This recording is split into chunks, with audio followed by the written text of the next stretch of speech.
Um grupo de deputados entrou com uma ação no Supremo Tribunal Federal para contestar o rito adotado pelo presidente da Câmara, Arthur Lira, na votação da PEC dos precatórios.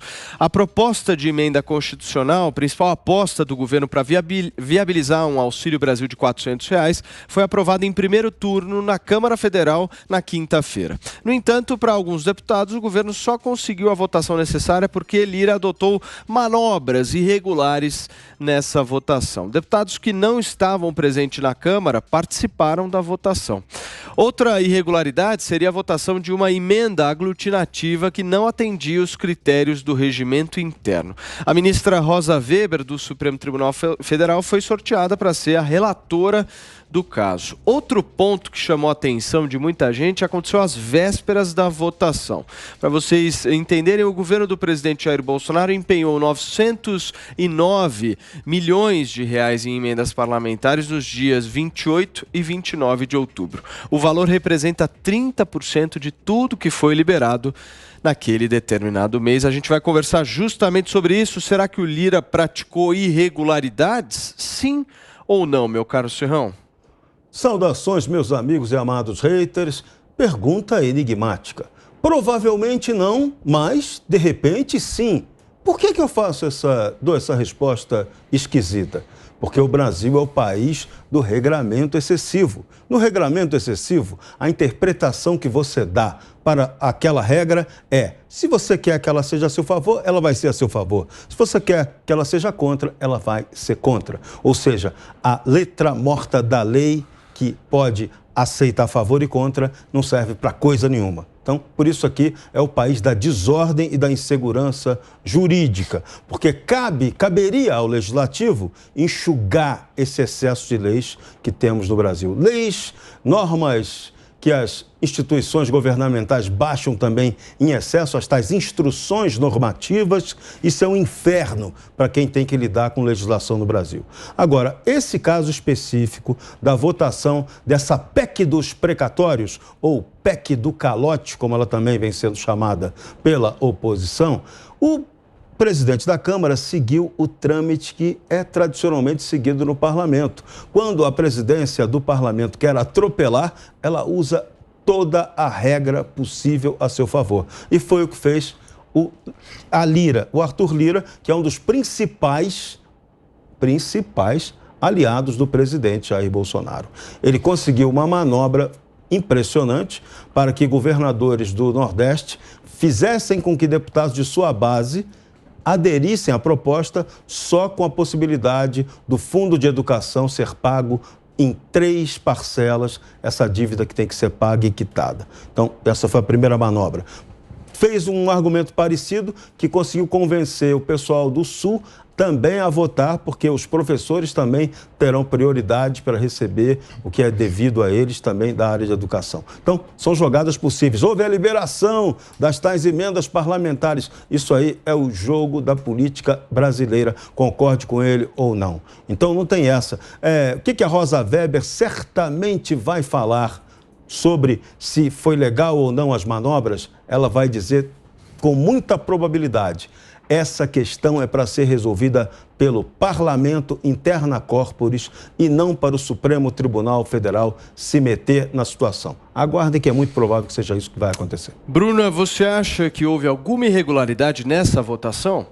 Eu vi que houve manobras, como o Serrão acabou de descrever aqui. Agora, a pergunta que fica é o seguinte: evidentemente que se o Lira fosse o presidente da Câmara do Lula, os petistas todos estariam aplaudindo. Se o Lira fosse o presidente da Câmara de qualquer adversário aí da oposição que saiu correndo para se esconder embaixo da saia do STF, né, como ela faz costumeiramente, vamos lá puxar a saia da mamãe, né, lá do STF. Pelo amor de Deus, como é que você implica o STF num assunto da própria Câmara? E um deputado que faz isso, ele desrespeita o próprio cargo, ele desrespeita a própria legislatura, porque ele não foi capaz capaz de resolver ali. É uma manobra, pelo amor de Deus, a gente sabe que... E essas manobras, quem já acompanhou na vida alguma vez, eu já fiz isso por obrigação, tá? Não por convicção. Quem já acompanhou qualquer reunião de sindicato, que é um excelente aprendizado, né? Para você ver como é que funciona a política na parte da burocrática, nessa questão de lidar com o regimento, sabe que é sempre por meio de manobras em eleições importantes que as lideranças conseguem chegar onde elas querem, né? E aquele que costuma ser escolhido para presidir esse tipo de ambiente é justamente aquele que conhece muito bem o regimento e estará preparado para fazer as manobras necessárias no momento de urgência, como ocorreu aí nessa votação da PEC. Eu acho que, goste ou não oposição, é para se tirar aí o chapéu para Arthur Lira. Ele mostrou por quê, não sou nenhuma admiradora, tá, do Arthur Lira não, mas ele mostrou por que ele mereceu a confiança aí do Jair Bolsonaro no momento que ele procurava um aliado com astúcia política ali para fazer passar o que fosse necessário na Câmara. Evidentemente, a gente tem aí ainda um segundo turno, mas em termos de astúcia política, foi isso que a gente viu o Arthur Lira fazer. E não ilegalidades, como estão aí dizendo, afinal, o Lira não é aliado do presidente deles, né? Se fosse, estaria todo mundo aplaudindo. Piperno, são manobras burocráticas ou irregularidades? São manobras políticas. Obviamente, o bolsonarismo vai dizer que o que o Lira fez está no jogo, está na regra, e a oposição vai dizer que não, é do jogo. Agora, a gente também tem que entender como é que foram pagas essas emendas, porque a gente sabe que o TCU e até mesmo a AGU, recentemente, estou falando agora na metade do mês de outubro, suspenderam alguns convênios assinados aí por prefeituras, indicadas por deputados da base, porque detectaram irregularidades, aliás, que foram denunciadas lá em meio ao chamado tratoraço. Então, o que também não é uma novidade na história do parlamento brasileiro, para a gente ser bem justo, né? Justo e honesto. A gente leu hoje denúncias aí de que alguns parlamentares receberam 15 milhões aí em emendas. Isso também não é uma novidade no nosso sacrossanto parlamento. Agora, o que a gente não tinha um conhecimento tão explícito como vem tendo agora é em relação à questão do orçamento secreto, das emendas do relator. Então isso é dinheiro que é irrigado pelo governo via presidente da Câmara para aqueles parlamentares que votam determinados projetos. E o presidente Arthur Lira, inclusive, já tem uma equipe aí checando até mesmo horários e dias de voos de volta dos parlamentares lá para Brasília, para que não tenha ausências, né, na votação em segundo turno. A gente sabe que a votação inicial ela foi muito apertada, o governo venceu só por 4 votos e 57 parlamentares não votaram. Então, o Lira faz uma blitz em cima desse grupo e a oposição tenta reverter alguns votos, como aqueles desgarrados aí de partidos como PDT e PSB. Ou seja, a batalha continua, a luta vai ser árdua, e o cabo de guerra está aí, explícito, para que todo mundo veja e cada um tome o seu partido. Constantino, como é que você vê essa batalha no Senado? O Senado é mais complicado que a Câmara, né? Porque o Senado está com disputas ali já muito expostas há algum tempo e alguns em campanha escancarada, porque vai ter uma renovação importante no ano que vem. Sobre essa questão específica aí, né, do tapetão, isso é o excesso de judicialização da nossa política, né? Encontra-se filigranas dentro da burocracia, do regimento, para poder tentar melar a decisão que foi contrária ao que você desejava no Supremo Tribunal. E depois reclamam do excesso de poder ou de que tudo vai parar no Supremo. Agora, é curioso pensar quem foi para o tapetão, né? Porque os suspeitos de sempre estão lá com suas impressões digitais na cena do crime, né? Alessandro Molon, que é o eterno petista, por mais que mude de partido, deputada do PSOL, o Freixo, também eterno petista, não importa em qual partido ele esteja. E aí tem lá quem? O Kim Kataguiri, do MBL, a Joyce Hasselmann, né? Mais uma vez, né? Que coincidência, essa turma pseudo-liberal de mãos dadas com os comunistas, né? Então é muito curioso que eles andam tão próximos há algum tempo já, né? E sempre falando do risco do bolsopetismo, mas quando você vai ver, eles estão mesmo do lado do petismo, né? Então é muito irônico isso. Agora, o que o Lira fez, goste ou não, e eu particularmente não gosto disso, né? Não gosto de ser assim a realidade da política brasileira, mas o que ele fez é política, né? Ele tentou criar ali, e por isso muitas vezes é parido um Frankenstein, né? Ele tentou criar ali consensos.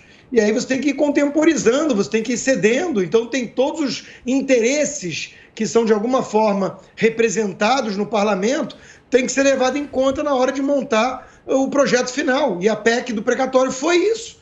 Então ele fez política. Assim como é política, e também por mais sujo e feio que eu ache esse mecanismo, é política liberar a emenda parlamentar. É do jogo. Nós temos no Brasil um presidencialismo de coalizão e um Congresso absurdamente fragmentado.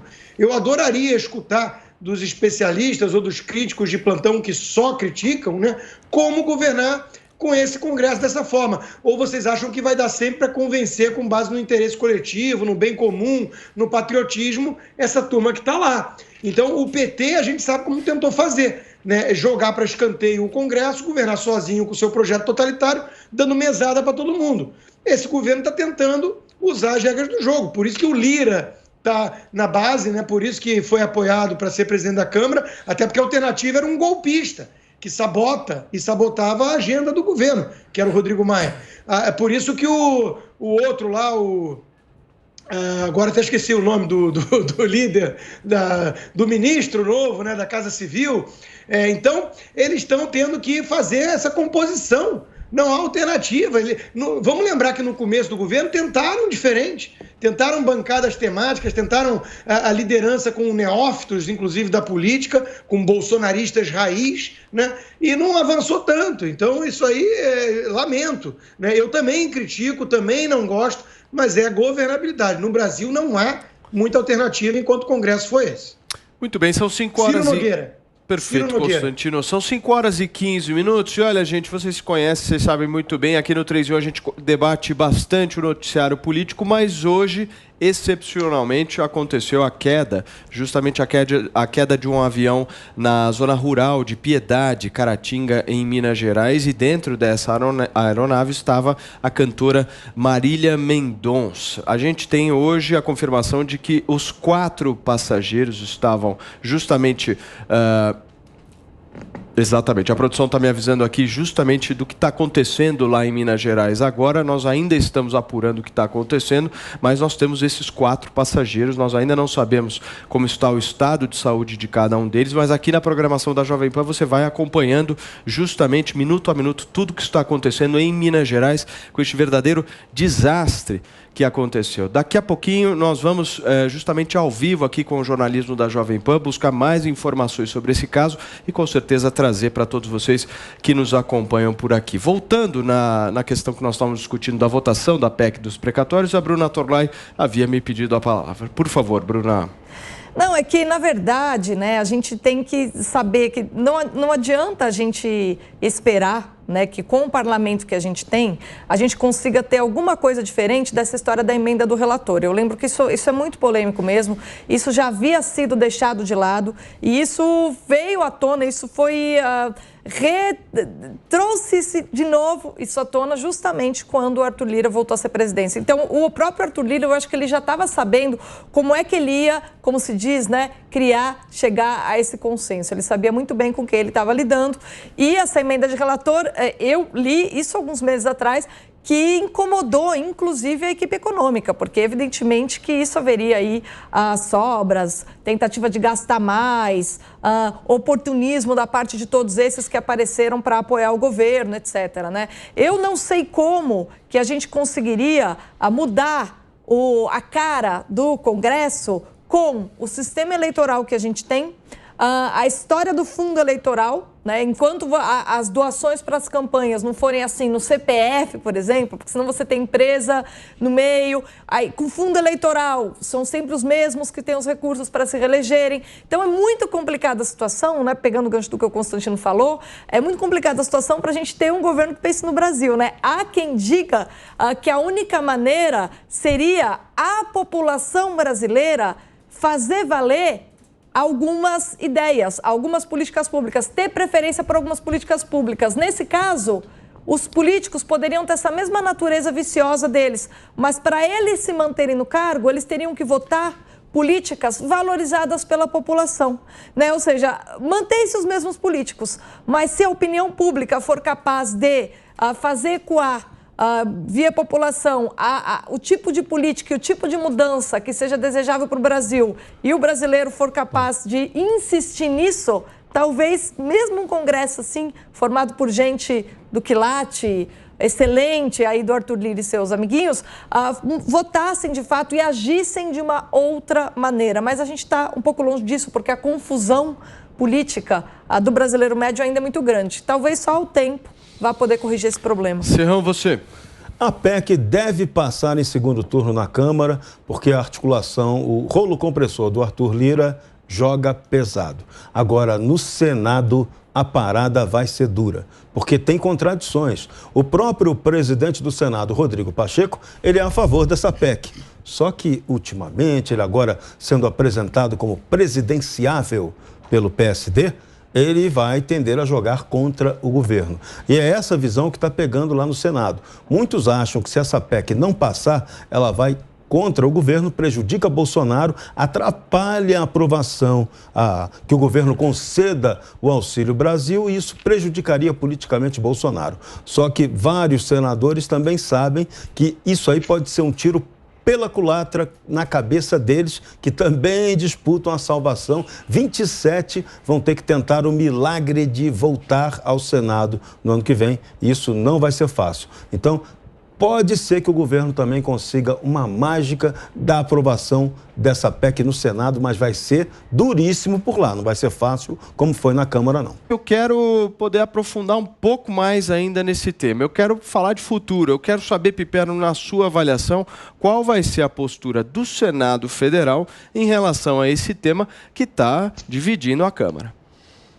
Eu acho que muitos interesses em jogo aí, né? O Senado, ele não vai, obviamente, votar só porque o projeto é bacana, é importante e tal. O Senado tem muita gente de olho nas próximas eleições e a rejeição. Piperno, me permita apenas voltar aqui ao vivo para todo o Brasil com a nossa audiência aqui na Jovem Pan News. Nós estamos discutindo justamente a postura que o Senado Federal terá daqui para frente em relação à votação da PEC dos precatórios. Agora sim, Piperno, por favor. Então, Paulo, muitos interesses em jogo e claramente o Senado sabe que o ano que vem tem eleição e o tempo está correndo, e correndo muito rapidamente, né? O Bolsa Família acabou, então é preciso colocar alguma coisa no lugar. Então, esse projeto ele tem que ser avaliado com muita celeridade, porque senão o Brasil corre o risco de daqui a pouco não ter projeto nenhum. E, enfim, como é que vai fazer para se pagar, para se levar dinheiro a essas populações mais carentes e fragilizadas? Se não tem mais Auxílio Brasil, se não tem mais o Bolsa Família, se não tem o auxílio emergencial. Então precisa colocar alguma coisa no lugar logo. E aí eu acho que esse é um esforço que todo mundo tem que estar imbuído aí para poder, enfim, resolver. Agora, em relação a tudo isso ir para o STF, a capacidade do Congresso, a qualidade do Congresso para resolver isso aí, vamos só lembrar algumas coisas. Por exemplo, o STF, ele continuamente, frequentemente acionado pela direita e pela esquerda, e recentemente, inclusive, ele foi chamado para se posicionar em relação à tentativa de reeleição, por exemplo, do presidente do Senado. O Alcolumbre tentou isso, perdeu. O Rodrigo Maia, ele não foi tão explícito nesse esforço, mas é claro que lá no fundo estava torcendo também para que isso passasse. Acabou sendo vetado. Em relação à representação parlamentar, ela não foge muito da média, né, de todas as outras últimas. Quer dizer, o parlamento do Brasil ele sempre gostou muito de receber dinheiro, de receber vantagens, Pipeno, possibilidade por de favor. emenda. Sim.